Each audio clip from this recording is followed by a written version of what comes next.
Hello friends, due to too many requests from students, specially 12th class के जो students हैं उनसे मुझे रिक्वेस्ट आ रही थी कि आप प्लीज़ कैलकुलस पे कुछ हमारे साथ कॉन्सेप्ट्स शेयर करें क्योंकि एग्ज़ाम्स आर नियर। तो यही वजह है कि मैं आपके साथ कुछ टॉपिक्स 12th के स्पेशली 12th NCERT की जो बुक है सबसे पहले मैं कैलकुलस के आपके साथ शेयर करूँगा। कैलकुलस में तो डायरेक्टली टू द पॉइंट आते हैं। तो कैलकुलस में जो 12th का जो मेन पार्ट है पहला चैप्टर का वो है कॉन्टीन्यूटी एंड डिफरेंशिएबिलिटी। तो इससे पहले हमें पता होना चाहिए फंक्शन हुआ क्या, और जैसे कि जो 11th क्लास के एक चैप्टर है कैलकुलस का लिमिट्स एंड कंटिन्यूटी। तो पहले मैं आपकी लिमिट्स क्लियर करा देता हूँ, लिमिट्स एंड कंटिन्यूटी, उसके बाद ही हम कैलकुलस के मेन पार्ट पे जंप कर सकते हैं। तो पहले हमारे बेसिक्स कंसेप्ट क्लियर रहने चाहिए, उसके बाद ही हम कैलकुलस को सॉल्व कर सकते हैं। क्योंकि जब हमारे कंसेप्ट्स क्लियर रहेंगे तो कोई भी एग्जांपल, कोई भी प्रॉब्लम हमें आएगी, हम इजीली उसका सॉल्यूशन निकाल सकते हैं। तो आपका टाइम ना वेस्ट करते हुए मैं आपको 11th क्लास के पहले लिमिट्स और कंटिन्यूटी की जो चैप्टर है उससे आपकी लिमिट और कंटिन्यूटी क्लियर करा दूंगा। लिमिट्स एंड डेरिवेटिव जो है उसके बाद ही कंटिन्यूटी डिफरेंशिएबिलिटी का हम चैप्टर की एक्सरसाइज कर सकते हैं। सो लिमिट्स एंड कंटिन्यूटी। तो लिमिट्स हुआ क्या, हमें ये मालूम होना चाहिए कि लिमिट्स हुआ क्या। Limits is the value, limit एक वैल्यू है डेट ए फंक्शन और sequence approaches as the input approach. Limit जो है वो एक वैल्यू है, सिंपल सी बात है। लिमिट का तो कुछ ना कुछ वैल्यू होता है। लिमिट इज़ द वैल्यू, क्या वैल्यू है, डेट ए फंक्शन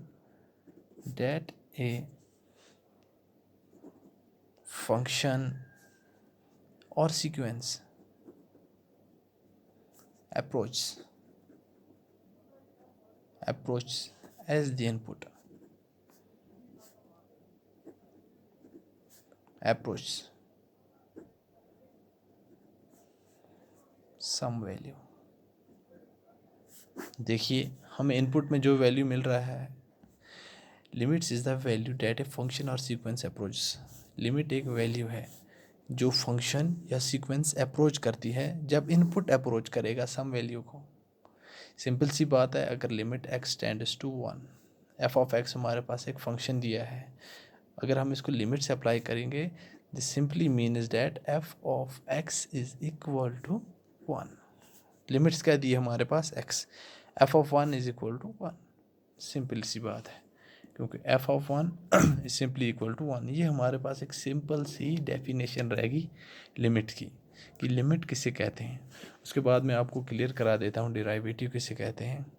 डिराइवेटिव मैं रफली लिख रहा हूँ क्योंकि आपका टाइम बचा रहे, हम डायरेक्टली जंप कर सकें to the point and to the concepts. तो डेरिवेटिव की स्पेलिंग आप भी जानते हैं, मैं भी जानता हूँ, मैं शॉर्ट में लिख रहा हूँ क्योंकि टाइम भी बचा रहे और कॉन्सेप्ट्स भी क्लियर रहे। द रेट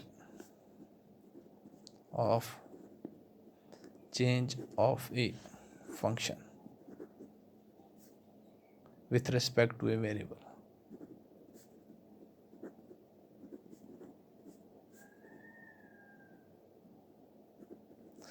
डेरिवेटिव क्या कहते हैं, derivative is mainly basically the rate of a change of a function.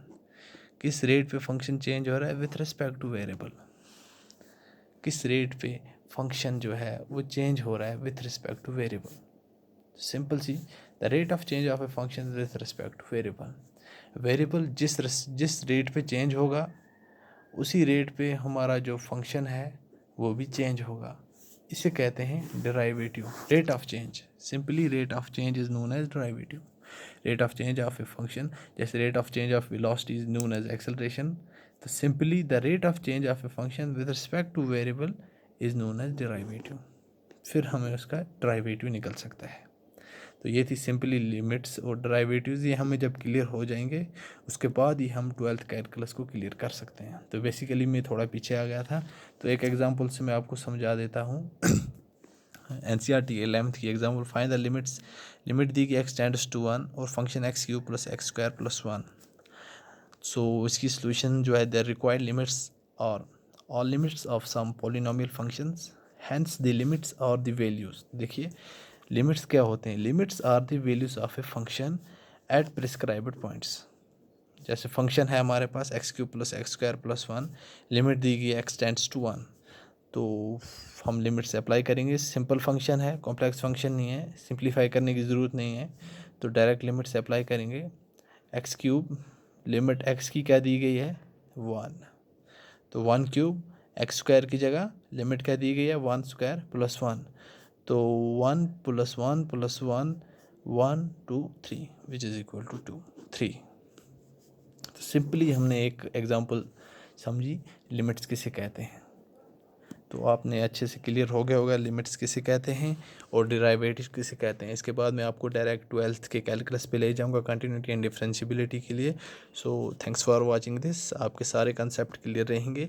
तो मैंने आज आपकी लिमिट्स के जो डाउट्स क्लियर करा दिए और डेरिवेटिव्स के क्लियर करा दिए विथ एग्जाम्पल। उसके बाद ही हम आगे जा सकते हैं 12th के कैलकुलस पे। Thanks for watching.